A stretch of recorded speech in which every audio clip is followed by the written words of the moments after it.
आप देख रहे हैं एबीएन महाराष्ट्र। मैं हूं आपके साथ मुनीर आरिफ खान। नाज़रीन, महाराष्ट्र में असेंबली इलेक्शन को लेकर अब आहिस्ता आहिस्ता तैयारियां तेज हो चुकी है।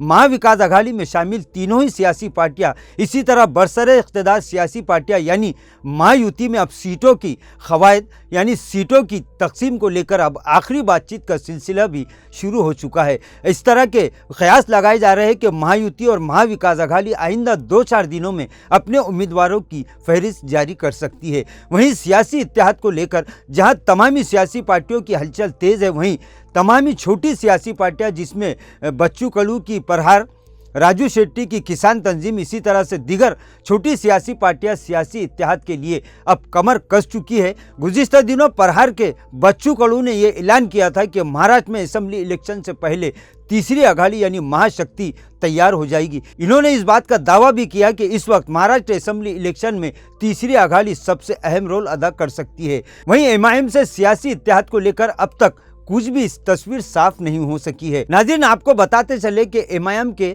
साबिक रुकन पार्लियामेंट और रियासती सदर इम्तियाज जलील गुज़िश्ता कई दिनों से महाविकास आघाड़ी से सियासी इत्तेहाद के लिए कोशिश में मसरूफ़ थे। सियासी पार्टियों से बातचीत का सिलसिला भी उन्होंने शुरू होने का दावा किया था, लेकिन अब तक इस सिलसिले में किसी भी किस्म का कोई फैसला सामने नहीं आया है, जिसके बाद एमआईएम के सियासी गठबंधन पर अब भी सस्पेंस बरकरार है और ऐसा कहा जा सकता है कि एमआईएम महाराष्ट्र असेंबली इलेक्शन फिर एक मर्तबा तनहा लड़ सकती है। नाज़रीन, वहीं महाराष्ट्र में असेंबली इलेक्शन की तारीख को लेकर तमामी सियासी पार्टियां अब फिक्रमंद हो चुकी है। गुज़िश्ता 2 दिन पहले इलेक्शन कमीशन महाराष्ट्र का दौरा कर चुका है। इस दौरान इलेक्शन कमीशन ने एक प्रेस कॉन्फ्रेंस के दौरान इस बात का साफ तौर पर वाज़ेह तौर पर ऐलान किया है कि 26 नवंबर को चूंकि महाराष्ट्र असेंबली की मियाद खत्म हो रही है, लिहाजा 26 नवंबर से पहले महाराष्ट्र में असेंबली इलेक्शन के तमामी उमूर को मुकम्मल कर लिया जाएगा, जिसके बाद तमाम सियासी पार्टियों, कायदीन और नेताओं की जानिब से इस तरह के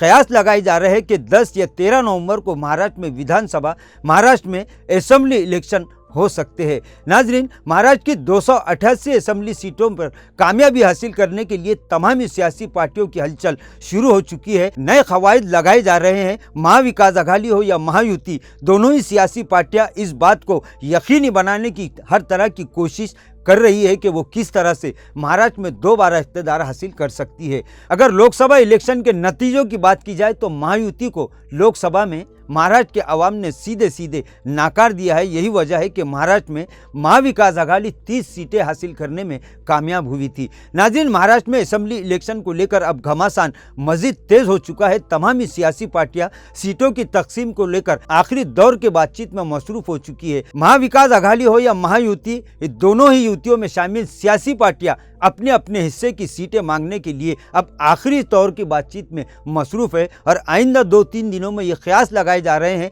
कि महायुति हो या फिर महाविकास आघाड़ी, इन दोनों ही युतियों की जानिब से उम्मीदवारों की फहरिस्त जारी की जा सकती है। रही बात एमआईएम की, तो इस वक्त एमआईएम के बारे में तो यही कहा जा सकता है कि एमआईएम किसी भी सियासी पार्टी से इत्तेहाद ना करते हुए इस मरतबा भी तन्हा इलेक्शन लड़ सकती है। नाजरीन, इलेक्शन कमीशन के दौरे के बाद महाराष्ट्र में असेंबली इलेक्शन की हलचल मजीद गर्म हो चुकी है। तमामी सियासी पार्टियों की जानिब से अपने ओहदेदारान, कारकुनान और तमामी नेताओं को ये आदेश दिए जा चुके हैं कि वो असेंबली इलेक्शन की तैयारियों में पूरी तरह से जुट जाए। नाजरीन, महाराष्ट्र की 288 असेंबली सीटों पर अब कौन सी पार्टी बाजी मारती है, ये तो आइंदा चंद दिनों में पूरी तरह से साफ हो जाएगा। इस तरह के दावे किए जा रहे हैं कि इस मर्तबा महाविकास आघाड़ी बीजेपी, एकनाथ शिंदे की शिवसेना और अजित पवार को लोकसभा इलेक्शन की तरह असेंबली इलेक्शन में भी पछाड़ने के लिए पूरी तरह से तैयार हो चुकी है।